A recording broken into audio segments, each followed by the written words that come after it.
But let's talk about it, Gators. You are a Spartan fan. And yeah, I mean, I want to hear from people today. And we aren't trying to do 4 hours on it. We have a lot of NFL Week 1 stuff to get into, including some overreactions involving the Lions. That's hour number 2. Hour 1 is reaction to Mel Tucker being suspended, and the belief is eventually fired. Well, Mel Tucker should have been suspended. He will be fired. The whole firing process is just something that you have to let play out, right? Because they have their protocols in place. You went through Title IX investigation. You get the report from there. And then there's supposed to be some hearing in October during the bye week. And, I don't know what the original thought was from Michigan State's standpoint, if like they could wait till you get to that hearing. And then when the, I guess, quote unquote, evidence comes out or whatever, that's what the hearing is for. That at that point that they were like, okay, this is going to drag out for the rest of the season and we'll take care of it after the season. If they thought that was going to be the case, I don't know. Obviously, things came to light yesterday morning with the USA Today report at 12:45 in the morning, which is interesting. But it comes out and it's salacious because of the sexual nature of it.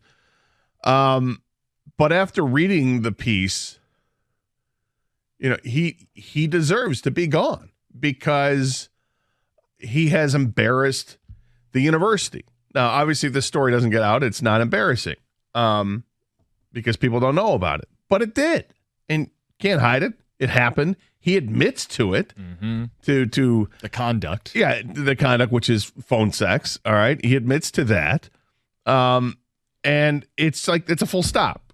You don't have to go any further. I'm not looking for motives from Brenda Tracy. I'm not, because this is not the time for it. All you're looking at right now is, it's like being a manager of a restaurant. Did you treat the customer badly? Well, yeah, okay, that's it. Full stop. And you can't do that, and you'll move on to the other stuff at an appropriate time. But right now, it's about this guy admitting doing what he did, and she filed a complaint against it. So you have to act accordingly. What's the problematic thing for Mel Tucker is that now this is obviously out in the light there, and he's been suspended without pay. He's got $80 million left on a contract.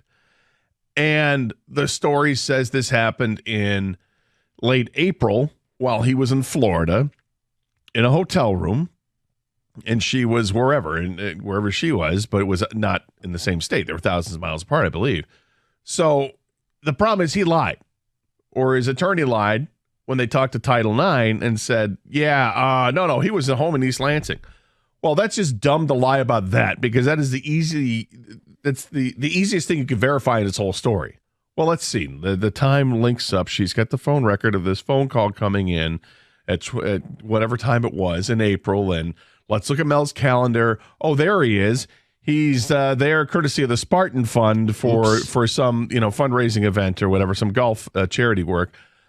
It's on the university's dime. So you've just forfeited everything, right? Because of where you did it, because you did it on company business, company time, and they've got the clause in about if you've embarrassed the university.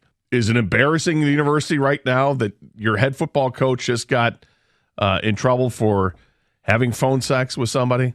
Yes, it's embarrassing. He's gone, and he's going to be gone. And none of the rest of it, if anybody wants to paint a narrative of what she wants, I don't care. It doesn't matter. The cat's out of the bag. He admits to it. That's enough. And now the whole thing is about, from Mel's perspective, they were trying to say that he wasn't even in Florida, that he was in. Why? Because they want to protect the money. He's got a huge paycheck he's trying to protect, and it's not likely going to happen. Michigan State's standpoint. Well, after last season, people weren't thrilled with the season. There were plenty of people that said, I can't believe we paid this guy $100 million, whatever the contract, $95 million. How do we get out of this contract? Well, here's a way to get out of the contract if you really wanted it. Now, I'm sure you didn't want it this way, but there you go. So now Michigan State, from what's next for them, well, they can get out of this contract and breathe a little easier and say, okay, maybe we acted hastily in giving him the contract in the first place. Then there's Brenda Tracy, and what's next for her? Well, that's going to be interesting to see what is next for her. Is there a lawsuit involved? I would assume so. I assume this is something about money. Can't say it's all about money. It's about her reputation because of her background and what she was hired to do in the first place. And if she didn't bring this complaint about, then it would have torpedoed her whole business because there would be no, her reputation would be done, right? And she already had feared retaliation about not being invited back to campus because of the incident. Yeah, I mean, Gator, I spent 3.5 hours talking to people about this yesterday on the station, and you could imagine the type of phone calls you get, and we're not into the victim blaming routine here. Nope. Don't need any of that. I think you summed it up pretty easy there. The behavior, while not illegal, is inappropriate. It's gross, it's stupid, and not just what he did, who he did it to. A rape survivor, the most vocal advocate against this behavior in college athletics, he allegedly sexually harassed. He admitted to the behavior. He did it on company time and company dime.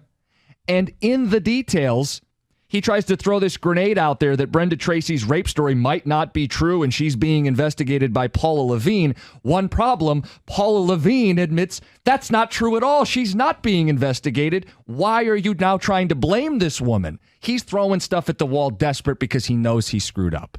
And he knows, you're right, Gator, that this is going to be the most expensive phone sex of all time. He's going to lose out on $80 million. Yeah, this is, I mean, really, he's, I mean, am I interested in what he has to say?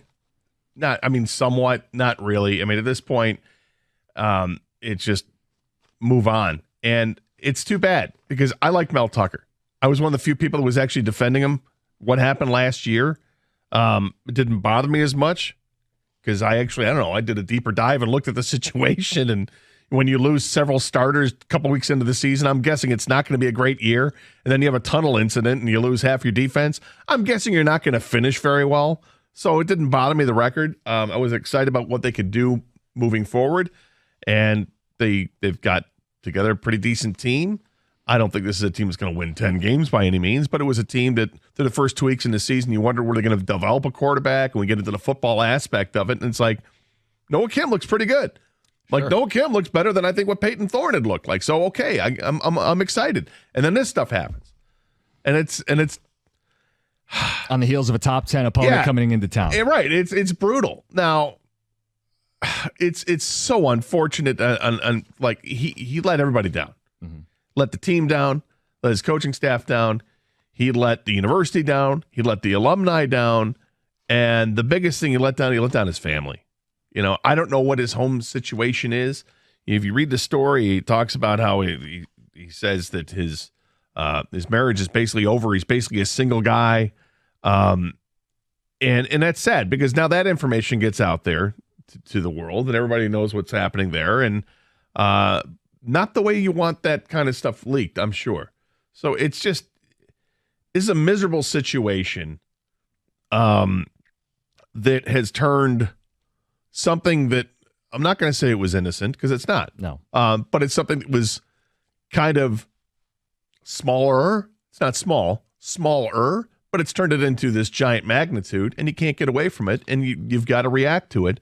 And Michigan State reacted yesterday reasonably swiftly as soon as the news broke out. Well, and they got ahead of it, but did they get ahead of it in a way that's going to satisfy everybody? Of course not. No, and I really don't care about satisfying everybody else. Optically, it looks terrible. And I want to talk a little bit because yesterday I was begging for clarity from MSU. Why? Why suspend now when this report was concluded in July? And come to find out, there were limitations to what Alan Haller was supposed to know because of Title IX, and believably that he would not have known the details until it became public. But MSU did themselves no favors at that press conference. They did not do a good job yesterday explaining what they knew and when they knew. Because when Haller comes out and says, I knew about the complaint in December, well, then it looks really bad that you waited until 2 games into the season when everybody else knew. But my understanding is that he didn't know the scope, the details, the specifics until this became public. Right. And then they acted immediately and suspended him. I would commend MSU for that. I wish the press conference yesterday, which hastily called for would help explain that away. Only 2 or 3 questions. Three questions and very little detail. I know that's the legalese, but I don't think they did a good job communicating to the public that this is really when they found out the severity, and they immediately swiftly stepped in and suspended him without pay. Now, it's another PR blunder from Michigan State when they're handling things like this, and sadly, it's another thing to handle. But it's college athletics, and you're going to get plenty of practice doing it, and this is the latest one. It sucks. But, yeah, you're right. I think Alan Haller does have his hands tied a little bit, and if you read enough, you'll understand why they did what they did when they did it. They had a hearing set up for October. The bye week. Yeah. I assume they still have this hearing set up for that point. So that presumably would have let them know everything, and maybe at that point did they suspend him, which would have been right before the Michigan game. A couple weeks before. Right, a couple weeks before, so I don't know. It's awful. It's his own fault, his own doing. Michigan State can't get out of their own way, and it's a full stop. You don't even have to look into anything else. Don't go down the road. Like you said yesterday, you had people trying to victim shame. Don't do any of that. It's not the time to look at any of that stuff. Right now, you look at what your coach did, what he admitted to doing. Mm-hmm. It's out there in public, and what does Michigan State have left to do for recourse? They had to do what they had to do yesterday, which was come out strong and say suspended without pay for the remainder of the season, and basically waiting to see what happens with this hearing. And will they negotiate something with Mel Tucker eventually, some sort of buyout, or is it flat out they get out from underneath this albatross of a contract now? Because you can't bring him back as a coach. No. That's not happening. No, everybody's pretty united that was his last game on Saturday at Spartan Stadium.